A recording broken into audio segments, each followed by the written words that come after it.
In my early years in the 1970s, long before I became a journalist who was covering criminal escapades, I was made known about the long-time control of the Colombo family in a lot of the gambling jurisdictions across the States and Canada.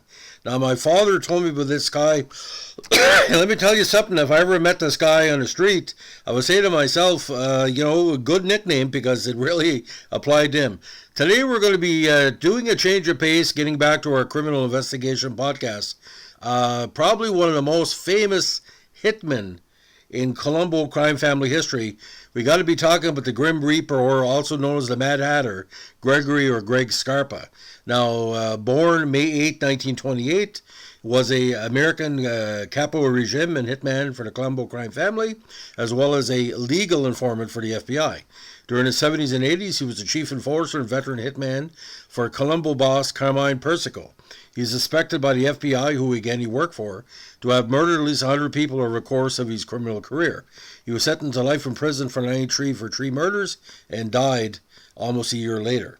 Now, born in New York, he was born to first-generation immigrants Salvatore and Mary from the small village of Lorenzaga of Mota del Lavina near Treviso, Italy. He was raised in a working-class neighborhood of Bensonhurst, rough place, in Brooklyn. As a child living in the Great Depression, Scarpa helped his father deliver cold throughout New York City. His older brother, Salvatore, may have introduced Gregory to the Colombo crime family, which he reportedly joined in the 1950s. Now, in the 1950s, he married Connie Forrest, and she and Scarpa had 1 daughter and 3 sons, including Gregory Scarpa Jr., who would follow in his father's footsteps into the Colombo family, eventually becoming a capo. Scarpa and Forrest separated in 1973. He also maintained a 30-year relationship with girlfriend Linda Ciro that resulted in 2 children, Joseph and Linda. Now, Scarpa was a stylish dresser who routinely carried $5,000 in pocket money for purchases and, of course, bribes. He had use of an apartment on Manhattan's Sutton Place and owned homes in Brooklyn and Staten Island, as well as Las Vegas, Nevada, and Singer Island, Florida. His power, guile, and brutality earned him the nickname the Grim Reaper and helped him escape prosecution for numerous years. Ciro later said that Scarpa would sometimes leave the number 666, the biblical number of the beast, on his victims' pagers. Now, a career criminal, Scarpa eventually became a capo regime in the Colombo family, as well as a proprietor of the Wimpy Boys Social Club. Scarpa was involved in, get this, illegal gambling, loan sharking, extortion, hijacking, counterfeit credit cards, assault, stock and bond thefts, narcotics, and of course, his specialty, murder. Many of the highest-ranking members of the Colombo family today were members of Scarpa's crew. In March 1962, Scarpa was arrested for armed robbery. To avoid prosecution, he agreed to work as an undercover informant for the FBI, beginning a 30-year relationship with the agency.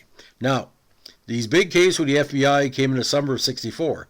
According to Ciro and other sources, FBI field agents in Mississippi recruited Scarpa to help them find missing civil rights workers Andrew Goodman, James Chaney, and Michael Schwerner. The FBI were convinced that 3 men had been murdered, but could not find their bodies. The agents thought that Scarpa, using illegal interrogation techniques not available to agents, might succeed at gaining this information from suspects. Now, once Scarpa arrived in Mississippi, local agents allegedly provided him with a gun and money to pay for information. Scarpa and the agent allegedly pistol whipped and kidnapped Lawrence Byrd, a TV salesman and secret Klansman, from his store in Laurel and took him to Camp Shelby, a local army base. At Shelby, Scarpa severely beat Byrd and stuck a gun barrel down his throat. Byrd finally revealed to Scarpa the location of the 3 men's bodies. The FBI has never officially confirmed the Scarpa story.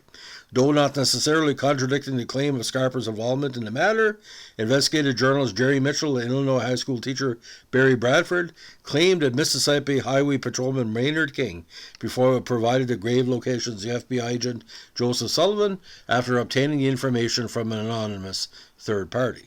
Now, in January 1966, Scarpa allegedly helped the FBI second time in Mississippi in the murder case of Vernon Dahmer, killed in a fire set by the Klan. After the second trip, Scarpa and the FBI had a sharp disagreement about his reward for these services. The FBI then dropped Scarpa as a confidential informant.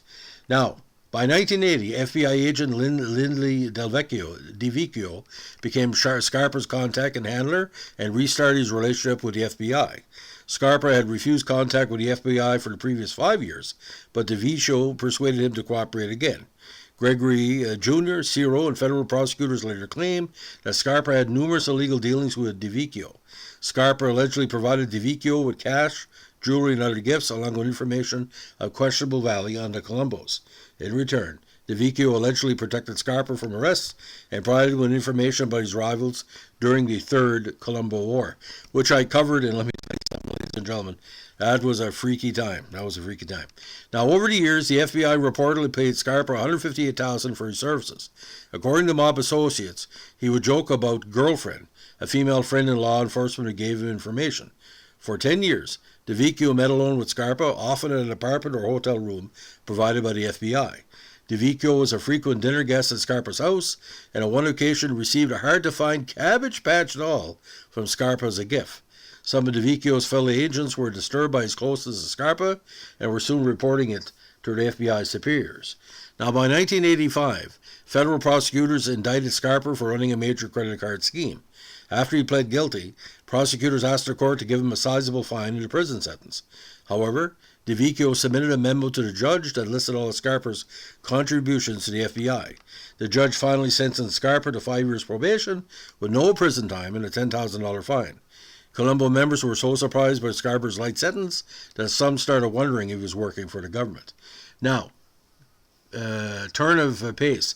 After having emergency liver ulcer surgery at Victoria Memorial Hospital in Brooklyn in '86, Scarpa received several blood donations from family members and associates.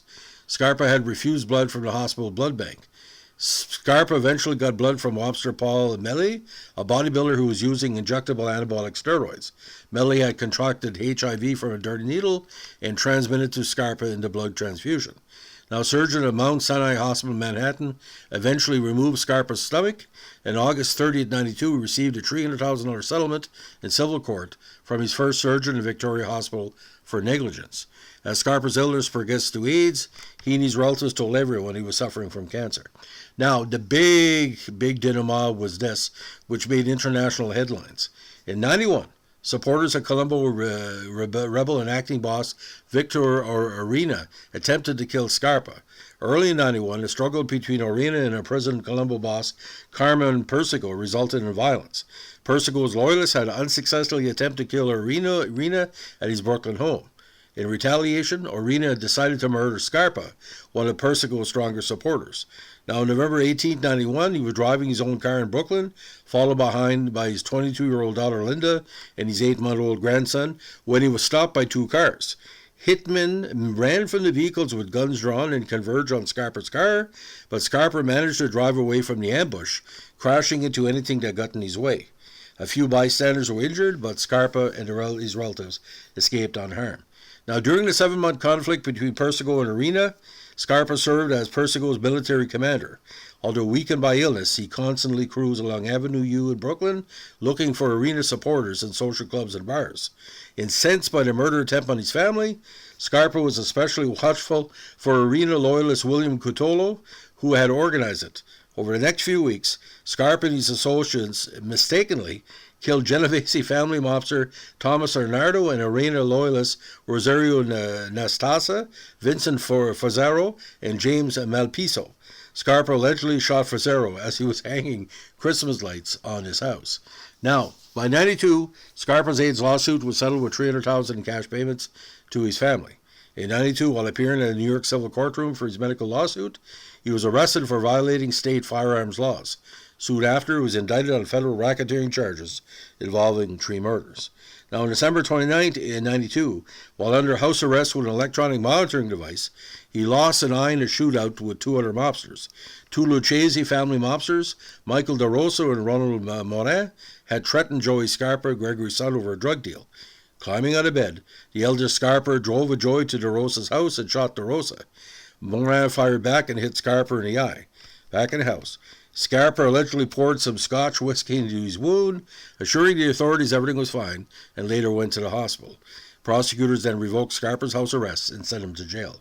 Now, by '93, Scarpa was blind in one eye, emaciated, and in poor health. On May 6, '93, he pled guilty to 3 murders and conspiracy to murder several others. On December 1593, he was sentenced to life in federal prison. The sentence was later reduced to 10 years due to Scarpa's poor health.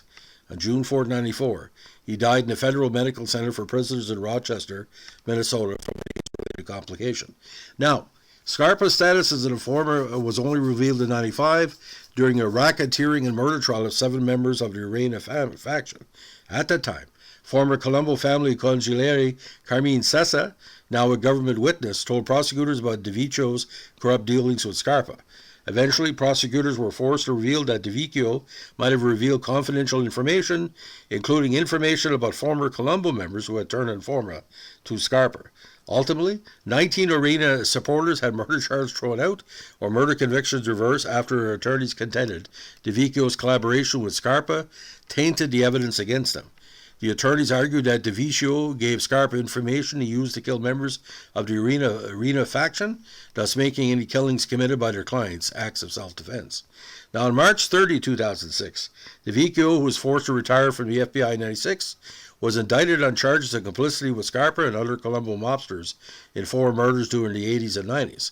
The government case rested on the testimony of Linda Shiro, who was soon discredited as witness after Tom Robbins of the Village Voice revealed that she had granted an interview to Robbins and Jerry Capizzi a decade earlier and denied the agent have ever been involved.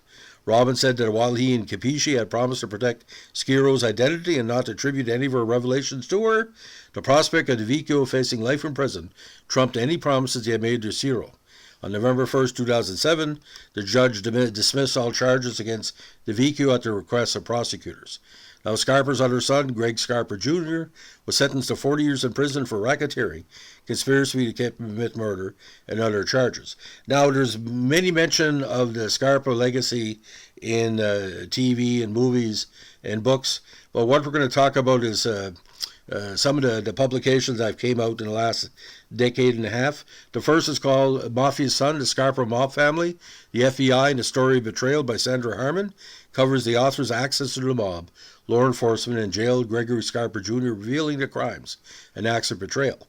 Now, the July 2013 book, Deal with the Devil, the FBI's secret 30-year relationship with a mafia killer, was published and written by Peter Lance.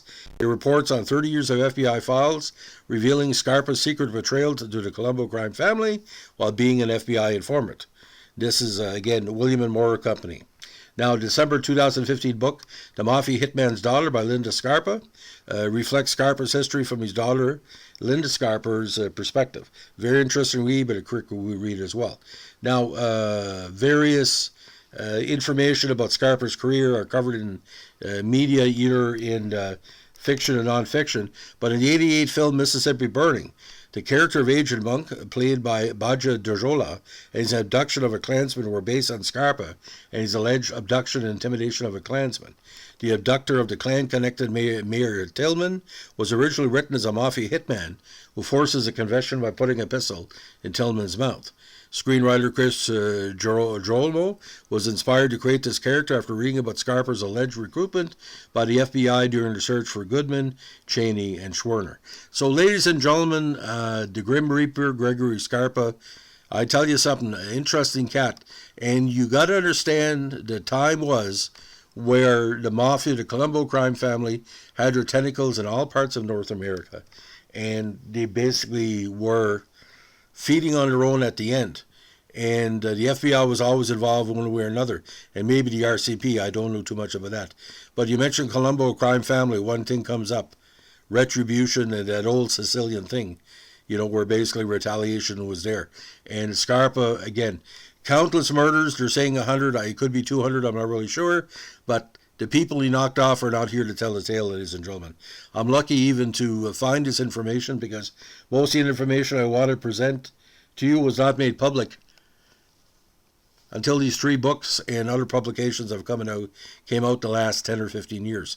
So again, word of mouth, the Grim Reaper, the Mad Hatter, like I said, this is not anything but a public service. We're not here to glorify his efforts, nor to glorify the Colombo family. It's just part of American and Canadian history. Take it as you will. Thanks for listening.